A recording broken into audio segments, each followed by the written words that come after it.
groundbreaking content.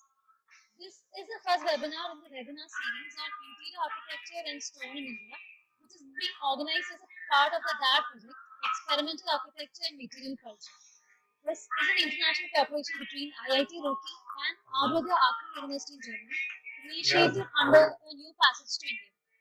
This webinar is in fact a very small step, which is aligned to the larger ambition of this project under the guidance of Dr. Axel Zola, Professor Smriti Saraswat, and Dr. Shankar to work towards an Indo-German Center for Experimental Architecture and Material Culture. The aim of this project is to act as a platform for architects, designers, artists, craftspersons, and industrial makers to engage and to create an understanding for the existing heritage and also for leading synergies towards more innovation.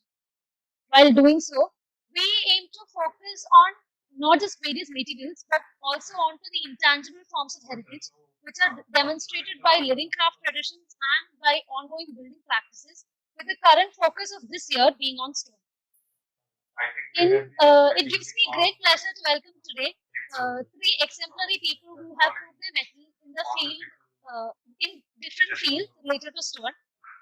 Architect Ravindra Gundu Rao, Principal Consultant of Ravi Gundu Rao and Associates, Dr. Vibhuti Sachdev, Professor and Dean, School of Art and Architecture, Sushank University, and Dr. Shikha Jain, Director, Preservation and Community Design of Drone.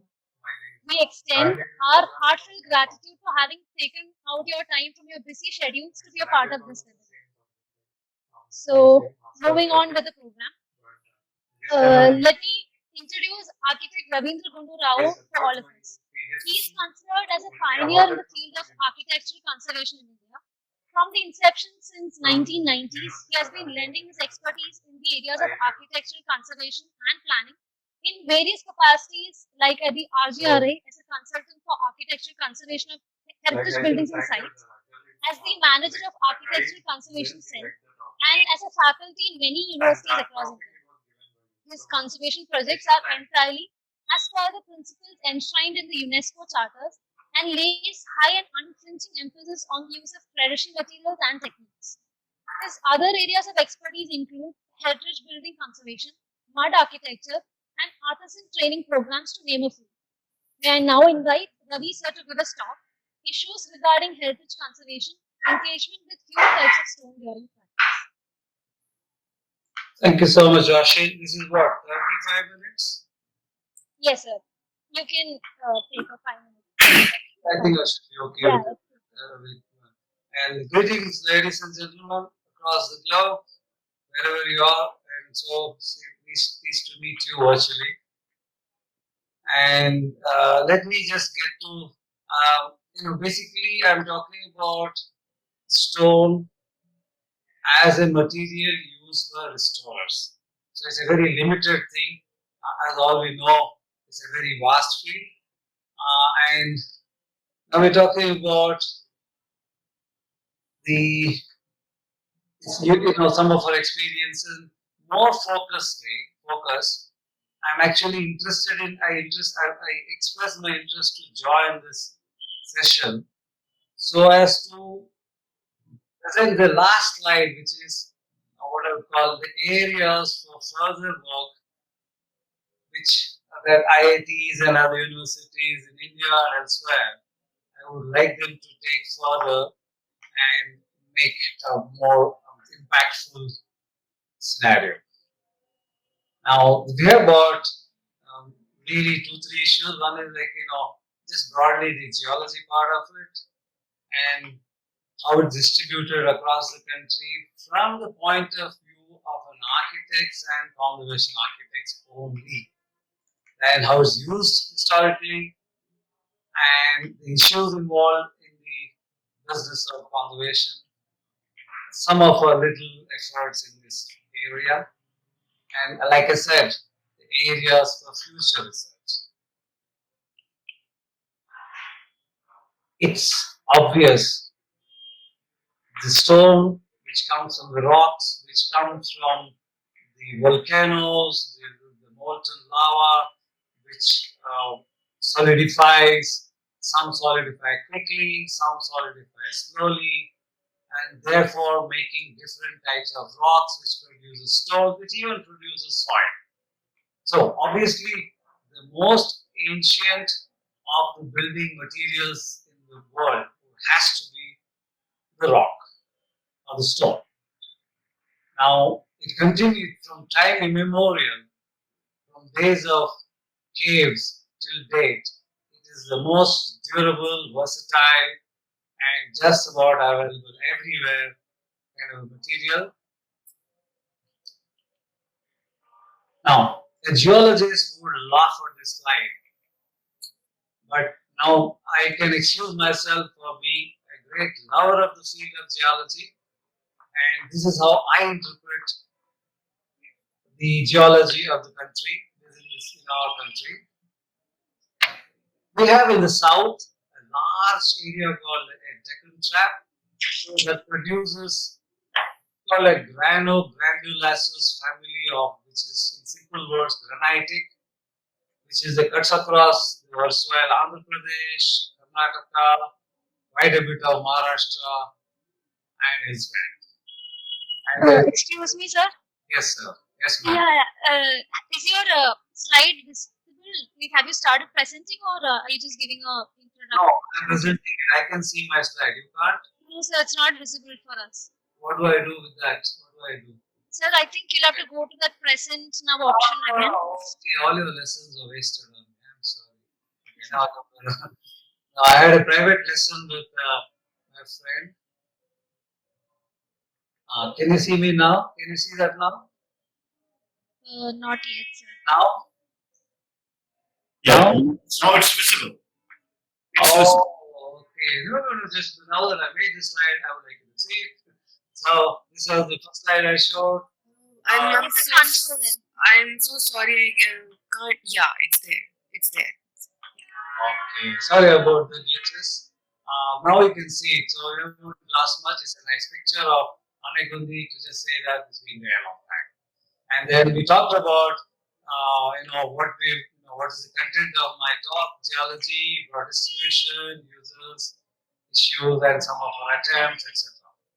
So you could try Control L. I'm sorry we are interrupting you too much. You Control L. interrupt me all the time. Tell me. Yeah, just for the full screen. Control L. You could try. All right. I will someday. There we go. Voila. Is that good now? Excellent. Yeah. Yeah. Right. So we just talked about my geology being my favorite subject. Obviously, I know a little about it. And which is the volcanoes below the sea, and the volcanoes elsewhere, and they produce lava. These are all my high school knowledge, which all of you have in plenty. And the molten lava, flows down on the surface or underwater, forming different types of geology, is what I understand. So the faster it melts, it becomes acidic, and slower it becomes mafic, and so on and so forth. Now, that's not important at all for us. Now, what's important is whatever we know in terms of construction materials. To my mind, I can't think of anything other than stone or rock being the oldest ever. And the one you see on the top, Ellora itself, is a outstanding example of it. The heap of rock was carved into something work of extraordinary art of what. Now, even mud architecture, I was thinking maybe I'm wrong. Maybe mud architecture, even soil comes from rocks. So it is sediment that comes from the rocks. So the most durable of the material, versatile, available everywhere, and ice sticks and everything else. And it's been there from caves of Bhimbetka to modern architecture of the latest architects. Now, it's coming to my understanding in a very simplistic manner of how stones are distributed in my country, so as to understand its context in architectural conservation. In South, you have this very gigantic granitic belt of Deccan Trap, and everywhere you get granite everywhere. The most predominant material in South, in Karnataka, in Tamil Nadu, in Andhra Pradesh, and lots of maybe even parts of Maharashtra are granite in various forms. Let's get to that. Leave the geological fine bits to the geologists. then you have many types of, it's called a granulosis family.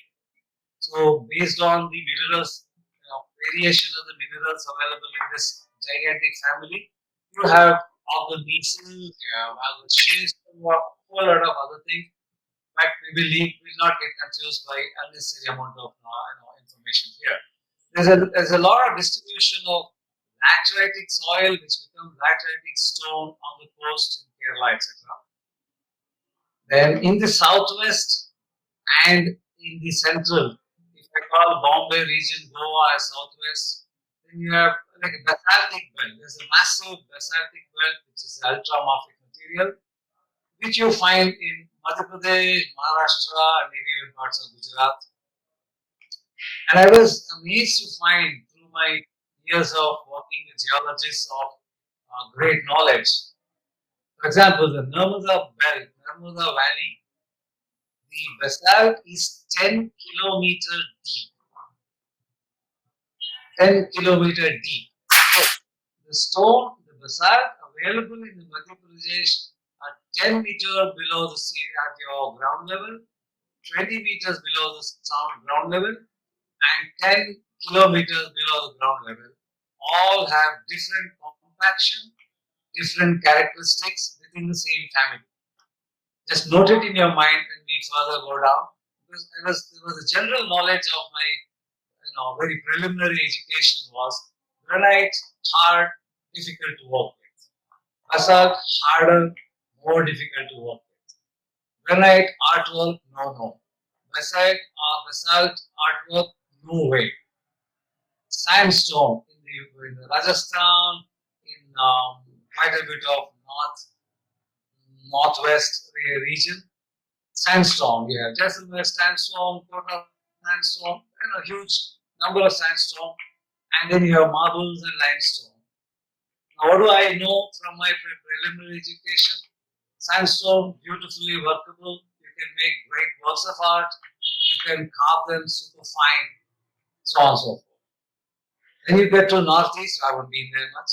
I assume I know from some other knowledge that there's a lot of limestone there, untapped, thank God, and there's quite a bit of granite. And in the extreme north of the Himalayas, I assume there's again a lot of granitic and metamorphic rocks. I haven't been there, I haven't worked there. So let me restrict myself to the south, southwest, and the western areas. Now coming back briefly to granite and basalt, which are not supposed to be workable, the nation or the civilization has produced fabulous works of art. They made fabulous sculptures, not comparable to Rajasthan sandstone, but nevertheless of considerable finesse. So that is because of a superior understanding of our ancestors on the particular family. The stone has varieties and you can select your own. Right. Now we all know the stone has been used prehistorically probably as Bimbettkas and Edkalkes in Kerala. And then the pre-British era you have a gigantic array of defense and religious and residential and other utilitarian structures by all the great kings of the Cholas to the Nizams and everyone in between. Now, when I say the difference is obvious, the amount of fortresses and fabulous temples and then palaces often, although for residential purpose, stone is a less preferred material in the south, unfortunately. Then you have tanks, water tanks and that kind of thing, utilitarian, and even roads and stuff. Now the British changed that altogether. They converted a stone as a brick. So you have plenty of birthday cake kind of buildings in the residency areas where stone over stone, everything that the architecture engineering students learn about in their curriculum. Quite drastically different from the way it was used from the pre-British era. Now, let's come to the area of the main purpose of the talk. So, what are the common conservation issues that I have encountered? There could be more. One is the environmental degradation of the stone based on the environmental and on the nature on the in the mercy of the nature. For example, in Bombay, the aerosol effect of the salt water spray on the limestone, or in Rajasthan, where the sandstorms, or in South India, where the granite, by mere normal wind movement and water, immense rainfall, there is a erosion of all the stones that we talked about. It's a common to all the, and then you have chemically alert, chemically aggressive climates where it affects the chemically reactable stones, like the limestones and the marbles. This I've encountered, and then we have tried to grow up with the problem. Then comes, there are these natural defects in the stone itself. The way it was removed from the soil, from the rock bed, how it was placed, maybe it's the orientation, a near choice of a stone. When you are building a almost sonar killa in Jaisalmer with mountains and mountains of stones, a certain percentage of defective stones would have entered, even with great, the care that our ancestors took. So, either in a temple or in a fort wall, you would come across often a defective stone whose problem is just defective. Then there is this various technical names of chalkiness and fractures and embrittlements and salt migrations. So these are the things that we routinely come across, dampness related. And then we have another range of man-made, of course. Man-made, to my mind, comes straight away the painting of the stone. The painting of the stone in the temples or in somewhere else, all extremely well intended, ill informed interventions indeed. Now, the graffiti in Indian scenario is a much lesser evil than in the West, but we do have some of it. Now, let me briefly say why am I going to restrict myself to these three or four areas of defects, while there are much maybe a little more, because these are the ones that you will commonly be encountering in your endeavors in preserving or restoring heritage buildings. Now, our efforts, my own companies and my individual time has been so badly diluted across so many fields in such a vast area. My father always said, "You're a rolling stone. You never gather any moss or mass." And then also somebody else, or my own fraternity, mentioned that because you've been not specializing in a particular area, you know little of everything, a classical jack of all, master of none kind of a thing. But let's go back to this. What we have actually achieved is, I don't know if you can see, but I will show it to you later. We did write a book on stone cleaning of heritage buildings in Mumbai, a handbook for MMRD or MMRHCS, whatever it means. Mumbai Metropolitan Heritage, something, something. Anyway, so this was written long ago. It's a book for sale for 60 rupees. But a couple of our colleagues and myself put a lot of effort on understanding this with great glee. We got into an area we have no business to be dealing with. So I indulged with my enormously knowledgeable colleagues like Jayashri Chitales in my R&D days in Bombay, where they would have a piece of rock for breakfast every day. So with them, I was able to at least get some little, ringside view of what's all about. So a mere thing like as just a mere idea of a stone cleaning of VT or some building led to the depth of what you can achieve in that. So one has a reasonably decent amount of scientific understanding of the nature and characteristics of stones, and how it works, and how do you do that. For example, let me just briefly take you to a very commonly used stone in called Malad stone in Bombay. which is a lovely yellow colored, sandy faced stone, which kind of convincingly looks like a sandstone, which the whole of the non geological people, geologists, are convinced it's a sandstone. So luckily, I had my curiosity alive. So I asked my geologist friend, a colleague, how come sandstone in Bombay? Then she said, no way there'll be sandstone in Bombay. Then we took this stone, Malad stone, and did whatever she did in the laboratory, all these petrographies and chemical analysis and XRDs and TGS and all that. And she gave me a book. Had she just told me, I would have taken her word with a pinch of salt. But she showed me a book. Now, actually, she convinced me through the book that Malad stone is actually an igneous rock. So briefly go back to my own studies. Then I remember only three things from my high school. There's igneous, there is a sedimentary, and there's a metamorphic, where the geologists will classify it in 200 other manners. But then I said, it looks very sandy. So she said, basically, it has no plagioclase feldspar. I said, what the hell is that? So the point is, there's a lot to indulge in terms of the available expertise, which is plenty in the country. There is a sound knowledge of geography and geology in the country who are not they're not concerned with conservation. So we need to play this music together. So you need to ask the right questions and they have the right answers. Now, so what the hell does it matter whether it's a sandstone or whatever? Of course, it matters a big difference. Now, since it's an igneous rock, I'm in a position to handle it in a certain manner. What are these? If I want to work with that, what are the tools? The tools to work with sandstone are drastically different from the tools you work with an igneous rock and a metamorphic rock, which is like, for example, a marble.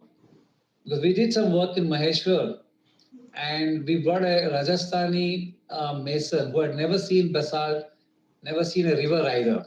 So we had to restore a temple in the middle of the river. And the first problem he had was seeing the river.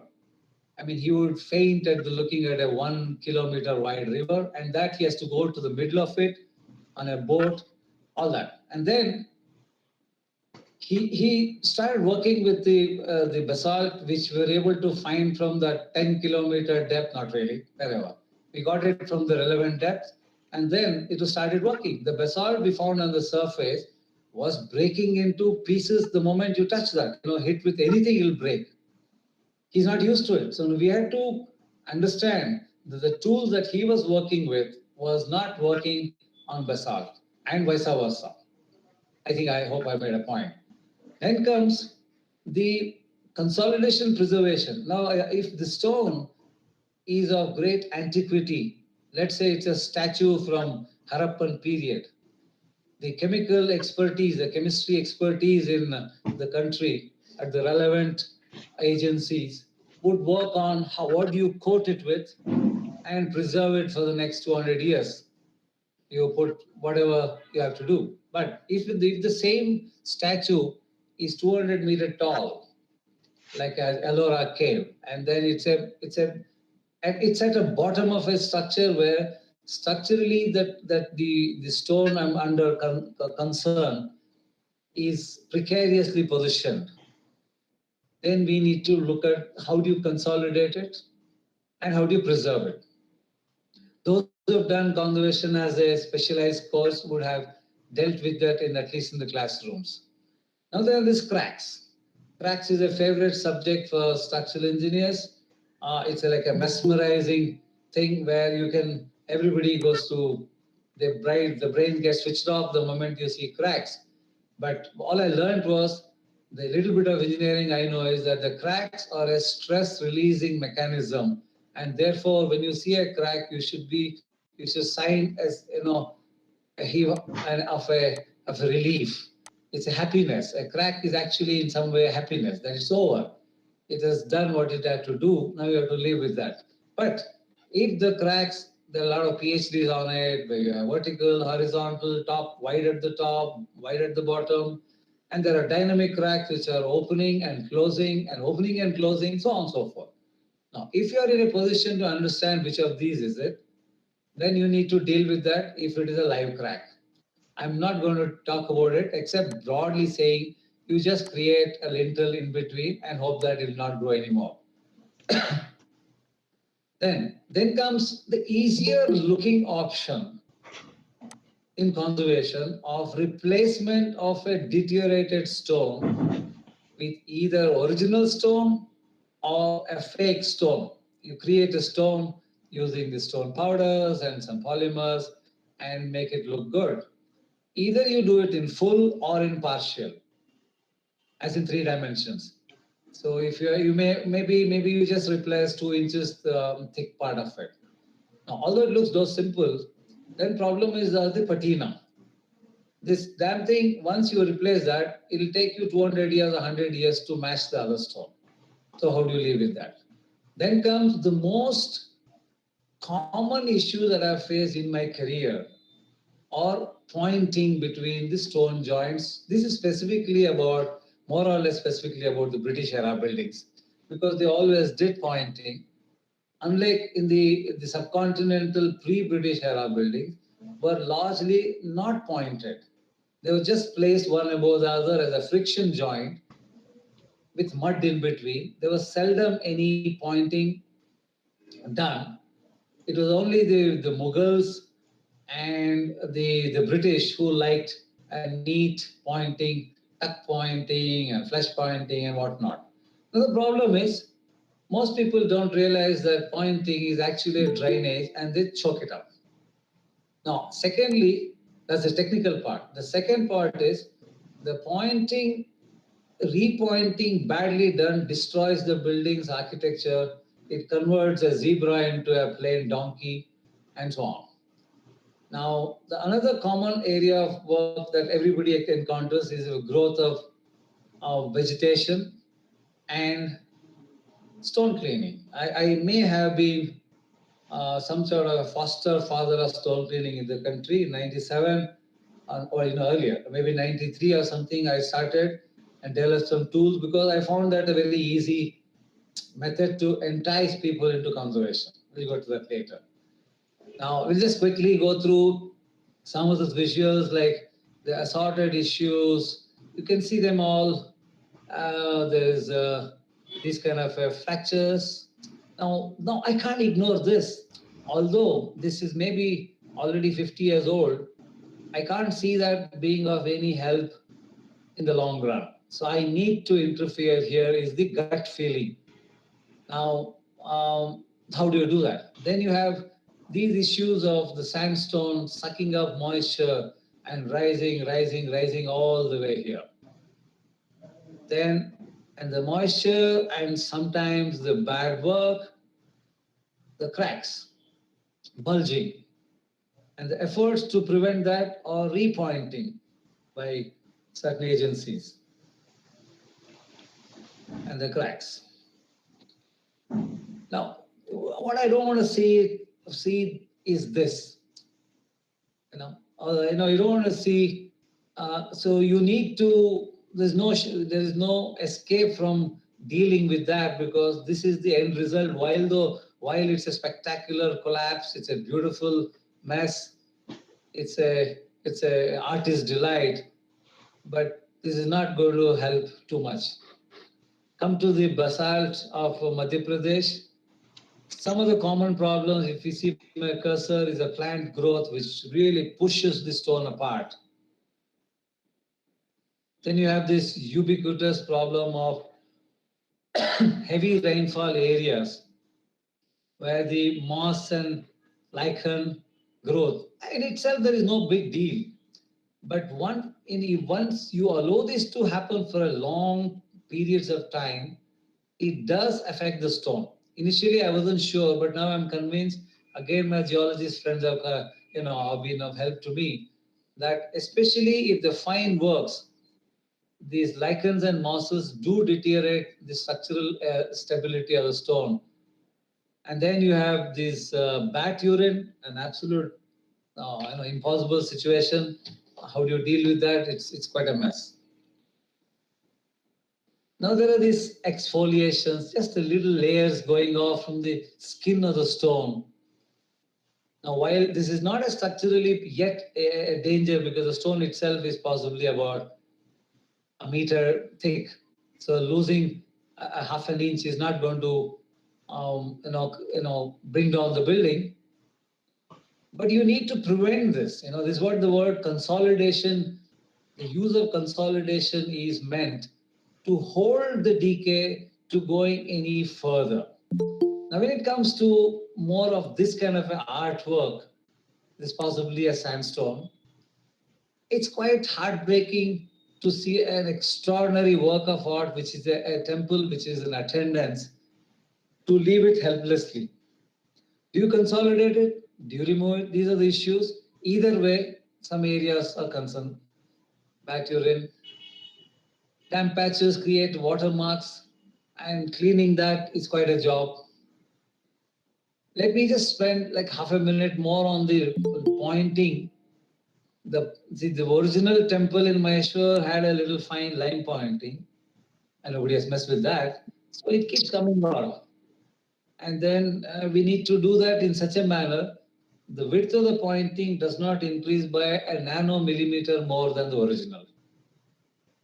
Then you have this artwork, issues of artwork. If it is an archaeological monument, the general theory of Marshall's law is to let it be. But if it is a functional, proud monument which is under full function, there is always a tendency to see how we can get it back. Now we made mortar and this masking of tapes and put the thing and pull the tape back and it comes back pretty good. It is not so, I mean, it's not all that complicated, but care is required and skill is required to do that. If you watch the tool here also, you need to develop fine tools to deal with this. Now what happens is, as I said earlier, pointing is a drainage of the building. The moisture which is inside from various sources, from hygroscopic to actual water going in through the body of the wall during rains, need to get out. They can get out, and the design has provided the pointing as the space for it to get out nicely and smoothly without disturbing anyone. You block that, the result is same as blocking your nose with MC. We'll not go into this. I mean, now this is something for the modern conservation generation is bread and butter. There's no big deal. There's plenty of skills available in the country who can make the shapes. Fitting them in exact location is an area of concern in the correct original technique.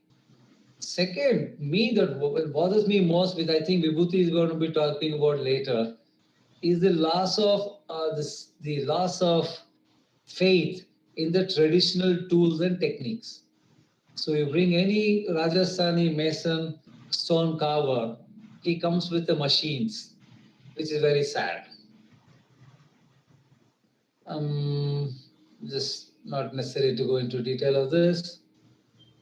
I talked earlier about interventions. This is at the base of a balcony. So it's my concern, yes, the one on the left here. If I feel that if I don't do something about it, I will lose the balcony. So therefore, the justification for intervention. Now there is a stone cleaning. Are you seeing my screen? You're only seeing the screen. Okay. Hello.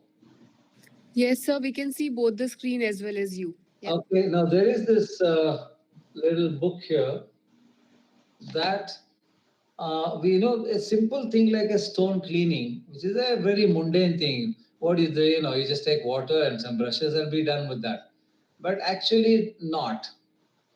The first step of my understanding was what is the dust made of? Is it dust, grime? Is it oily? What's it made of?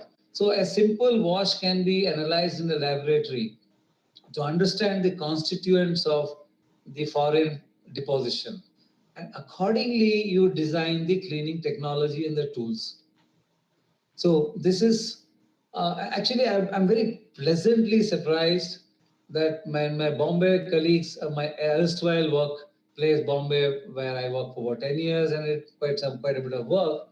I meet some of them off and on here and there, and they when they tell me this book is very popular, I feel supremely pleased. Now, I didn't write all of it, but nevertheless, I can be accused of conceiving the book. And the book is written for anybody above seventh standard, little bit of English. If you see the contents on the one side here, there is one chapter called "To Clean or Not to Clean." To clean or not to clean, a very Shakespearean thing.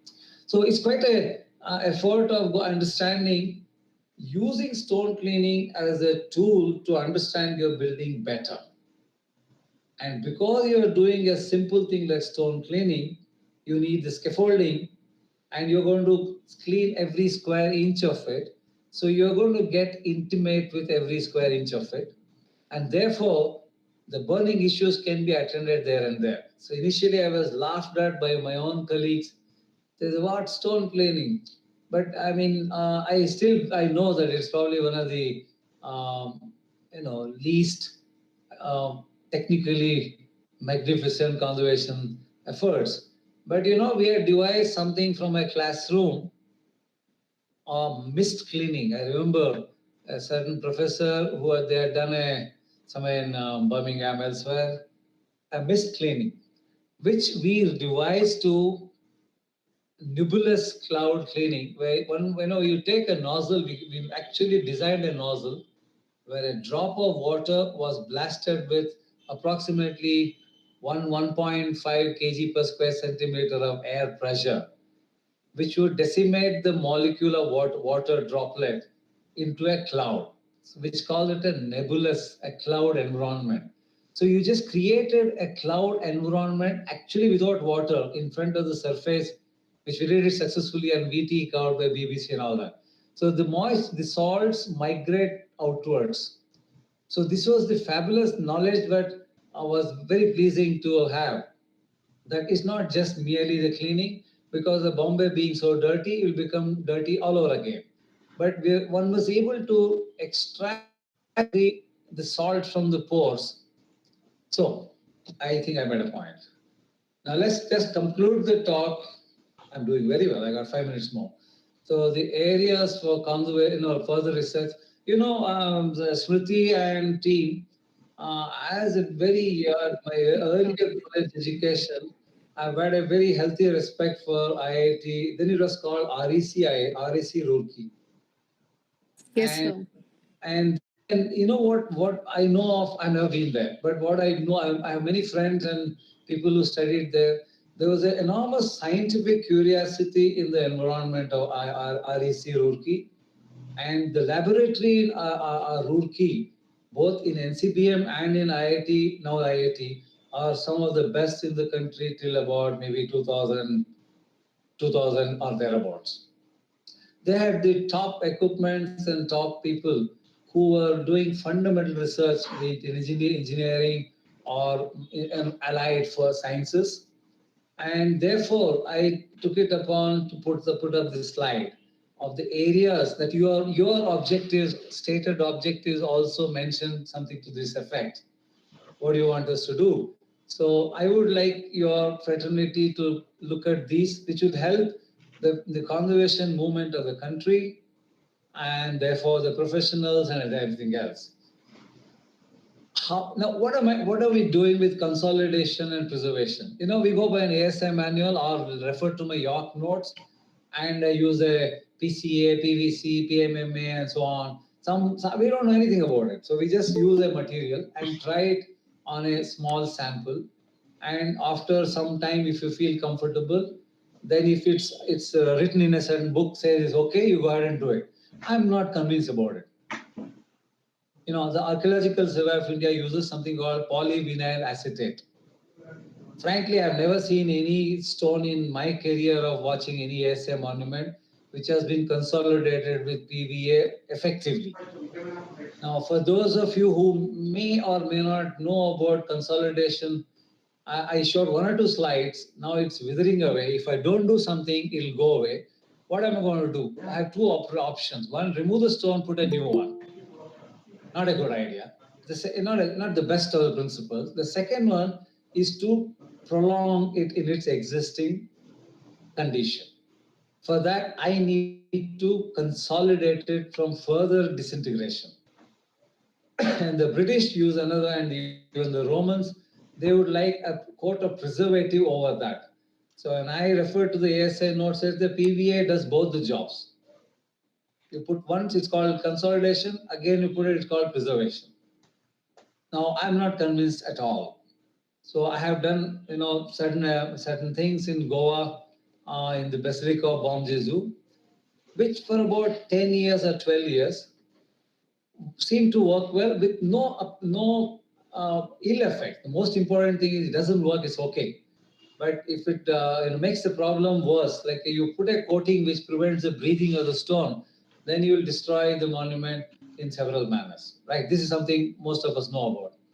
So I got into Dr. Kamath, who was a PhD and professor of IIT and in polymer sciences, to tailor make a material. It's a derivative of polymethyl methacrylate. In a certain, I insisted on something called the words I knew of pore liner, not pore blocker.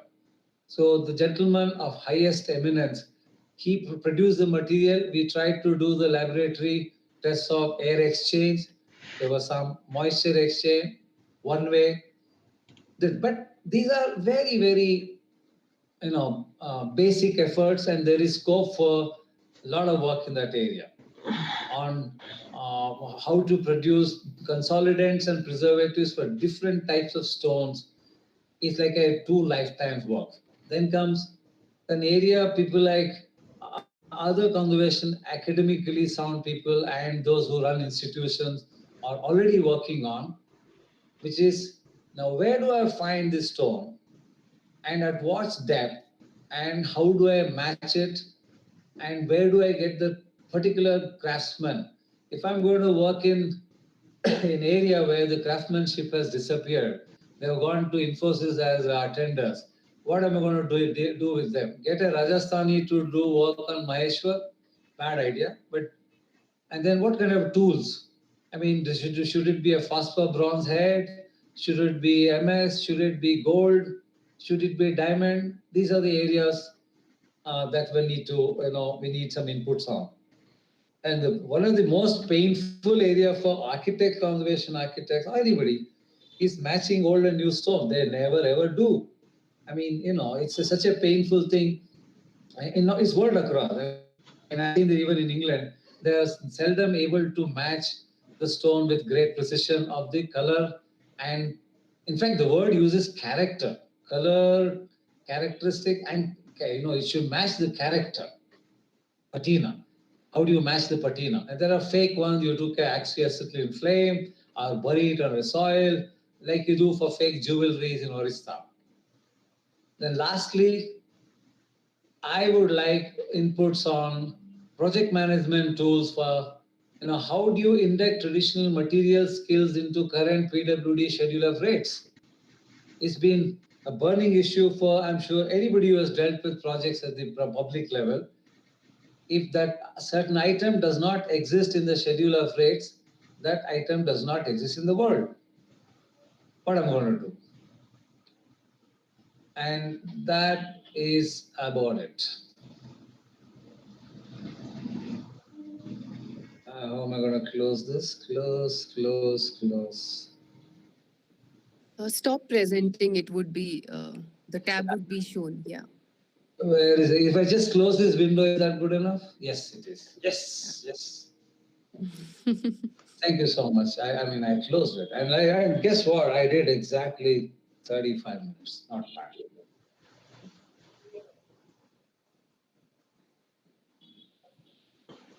Hello. Any questions and answers and Thank you, Ravi, for this wonderful talk. If I may, I would like to ask a question similar to the Shakespearean question you were raising, to clean or not to clean, which actually reminds me to Gothic cathedrals, the building process of which was spanning over 100, 200 years, and it was an ongoing process in which the old and the new could coexist. And even today, if there is repair on Gothic cathedrals, they look strange because you have new stones placed next to old stones. So patina and new stone can coexist within one organic ensemble. So is there any movement or is there any value given to patina in India when there is restoration? You said it's a problem of matching and cleaning in an appropriate manner.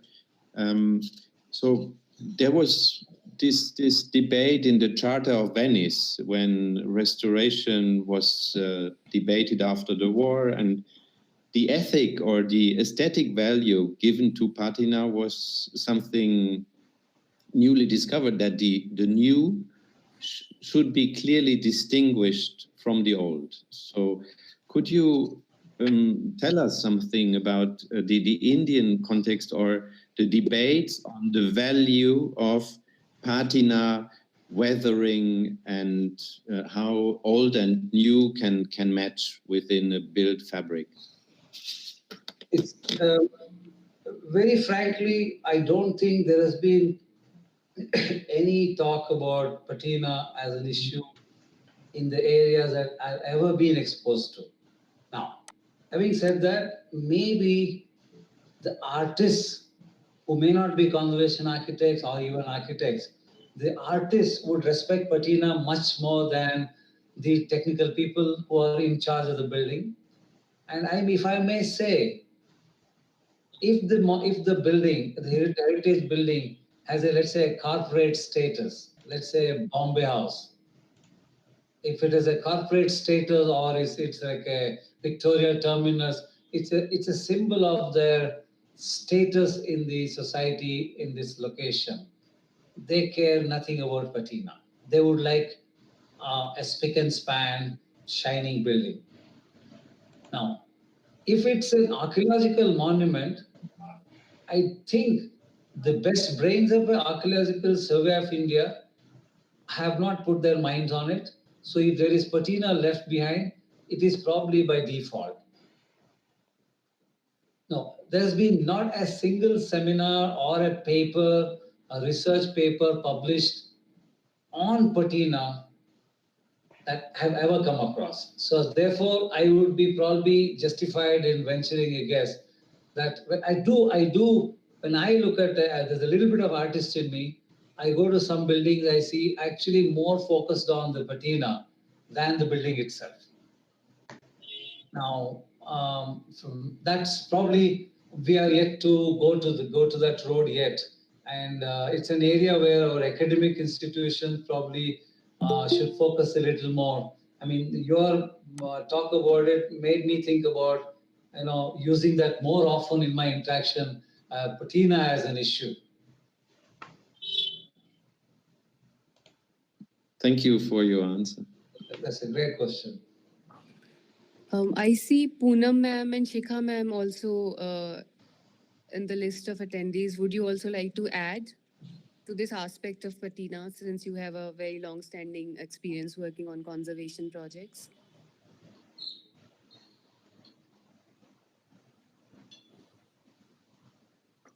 Poonam ma'am, can you hear me? Yeah, hi, thanks. No, I'm not prepared. It's really nice to hear Ravi and this idea of patina, but he's actually, it just made me think. Personally, we may have our own preferences, but like, for example, the example that comes to me, and Ravi made me think about it, is the two buildings on Shimla Mall Road. And we were dealing with the town hall, and there next door to it is a building which has been done in the past. And there was somebody who walked by. We had just cleaned it with water. That's it. We just cleaned it. Didn't try to over clean it. There is a word like over cleaning. And just doing the basic pointing of the masonry. And there were people who were saying, well, that the other building looks so much nicer, newer. And it took some time for them to appreciate after a while when not just looking at the stone patina part of it, that overall a building, the age of it, helped them connect more. But it took a whole period for the same people to realize that, because there is a certain, and I must also stress that we in India do like shiny stuff. No amount of lighting that was done. It was a government project. It's just crazy what we are doing. I mean, every building has to overshine and overbe. I mean, illumination has become such a big issue. Look at, if I may, our 26th January, the way the entire, it's a huge shift in lighting up these stone buildings.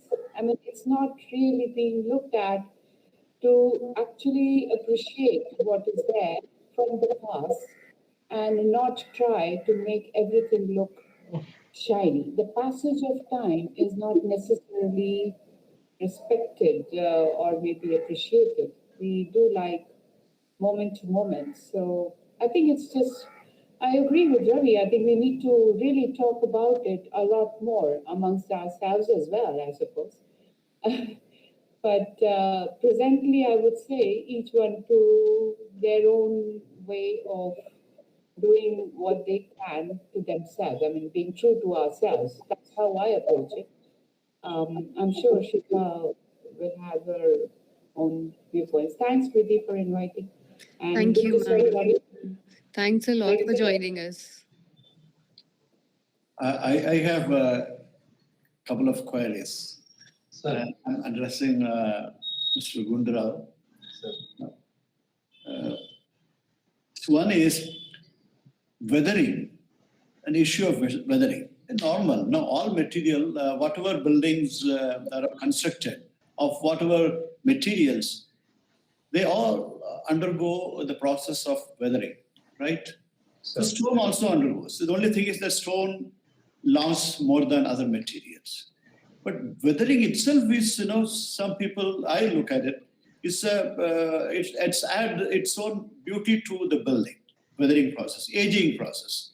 Like people, now people get old and graceful. In the same way, buildings also get weathered. They get older, maybe centuries, old buildings. And so the little bit of imperfections and this kind of defects which we have explained in such great detail, are they not process of this weathering, getting old?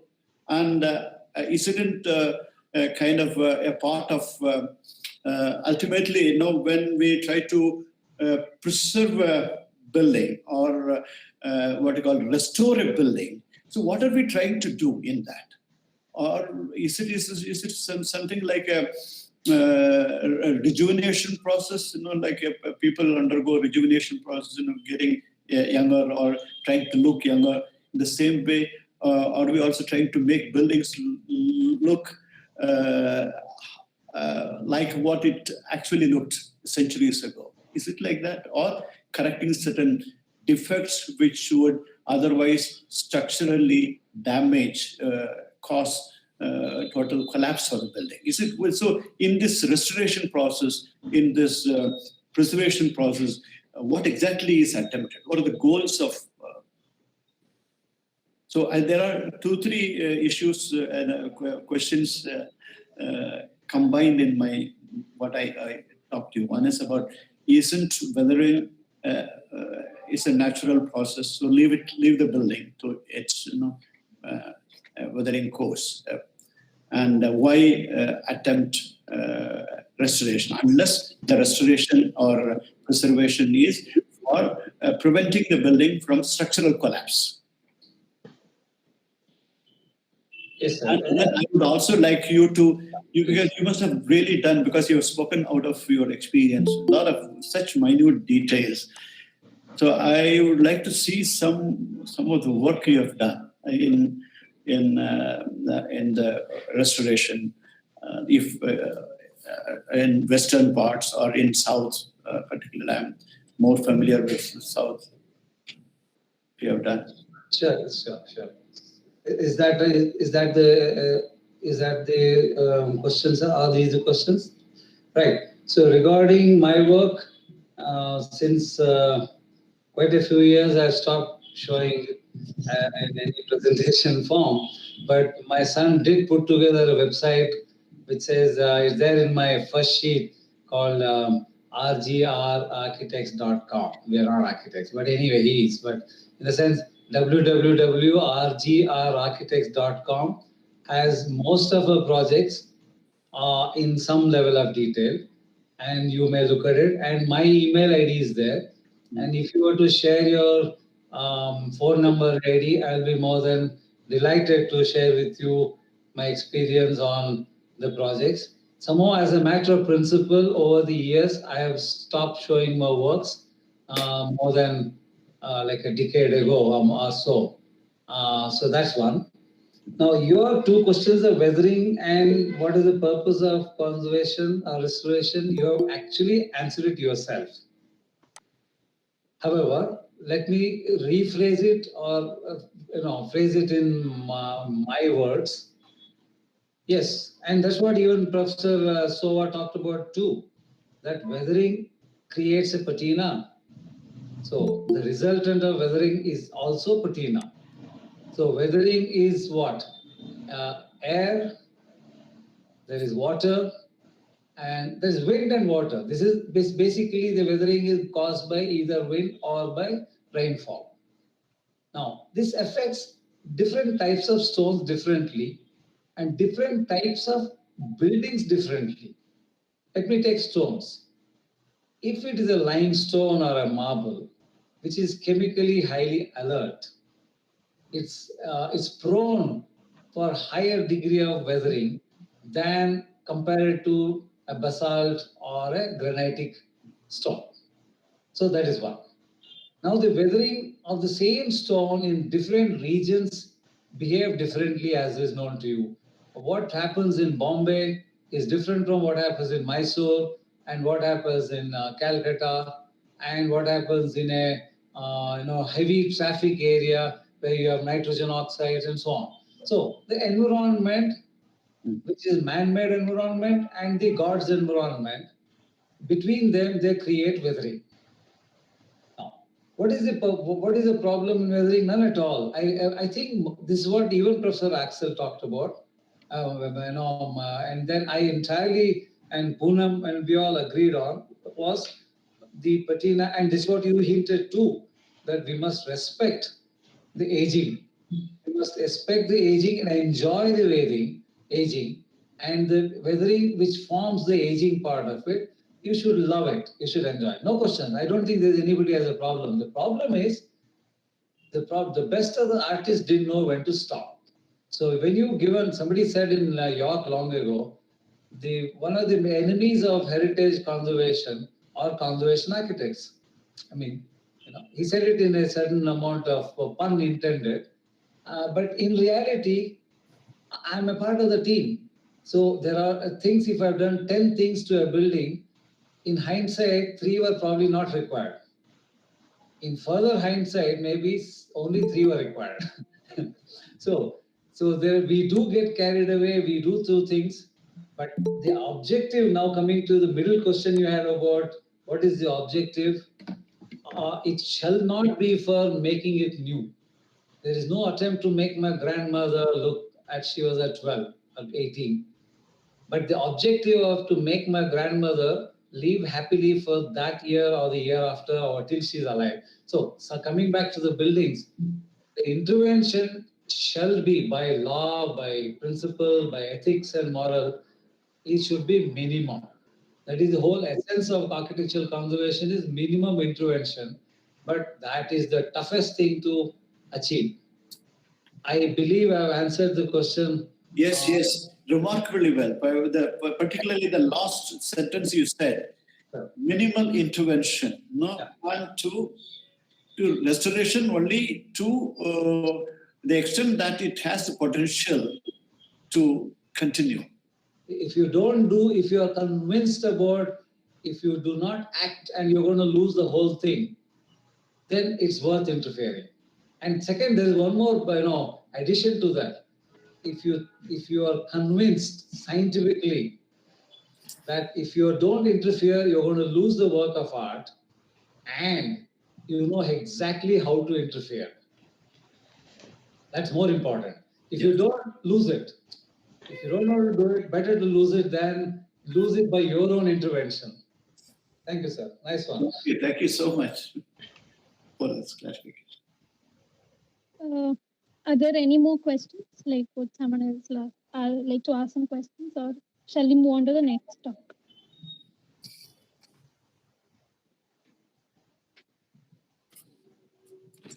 Hello. Yes, Ravindra. Yeah. Good afternoon, sir. My name is Ravindra. Really great talk, sir. Learned a lot today. Thank you. And if possible, could you tell where the book that you were talking about, the stone cleaning book, just out of curiosity, sir, can we find it online? Yes, sir. No, and I'm asking if we can find it somewhere, just to go to. It's a MMRDA. It's called MMR Heritage Society. There's some Joshi, I forgot his name. MMR Heritage Conservation Society. For further information, contact the secretary, etc. I bought this book because it's 60 rupees or something, but it's sold out every now and then. But you should write to something called MMR Heritage Society, Bombay. MMR stands for Mumbai Metropolitan something. Region. Some Joshi was there. I still guess he's still there. Pankaj Joshi. Right. I mean, there'll be others, and there's one now. One of my proteges, she's going to be taking over, and I've got great hope for her. So if you contact me, or you can go online and search, and I'm sure you can buy it. I don't think they have a soft copy, but Okay, you can buy one. Right, It's worthwhile looking at. Yes, sir. It just says Mumbai, but you can substitute any other because it was published by MMRDA, so we got Mumbai. Otherwise, it can be any other place. So this was just a introduction question. The actual question I had is recent. I live in a village near Kumbakonam, and just this last February is when the Brihadishwara temple was being conserved, and they did the consecration as well, right? Kumbhabhishekam. So, and the French president also announced that they're rebuilding Notre Dame now, and they've been building Sagrada Familia forever. So, from your perspective, like, what would be your comments on how they're doing these? I have no clue. I haven't seen that. I have no idea. Right, sir. But only thing that your question reminded me of a thing that I want to share to everybody. That one of the major enemies of the Hindu religious buildings are the priests and the I'm going to be lynched for saying this, but they love putting oil on the stone. They put all sorts of things, and they put the Johnson tiles on the Garbhagriha. So I have had the pleasure of restoring mosques and churches and temples in great numbers. And I must say, my professional failures have been enormous with the temples because they will not listen to you, period. So they have hell-bent on putting toilet tiles on the wrong places, and they paint everything, and more so as we go south, it gets worse. So, and this scientifically, I'm not talking about the aesthetic loss, which is obvious to everyone, hopefully, but I've again interacted with my scientific friends in the geology. It has a detrimental effect. It just blocks all your pores, and you'll lose your stones. No good at all. Putting the oil on Kumbhakonam or any temple, it's not worth it. Or even curds and. They're planning to gold plate the Gopuram now, sir. So I think that adds to the comments you make. Yeah. I mean, they should consult subject experts about. The objective would be what happens with my intervention should be clear. My earlier mentioned was about if you want to interfere, you got to be damn sure that you're not going to kill the bird. Right, sir. Thank you, sir. Great talk. That a lot. Thanks, sir. So thank you, sir, for that really amazing talk. I think it was very clear the passion with which, I mean, you were approaching every nook and corner and crevice of a building. And I think the biggest takeaway for all of us was that sentence which you said last, that the minimum intervention is the best, but it's also the hardest. So thank you, sir, for initiating such a very, very interesting discussion also after your talk. So thank you. Thank you.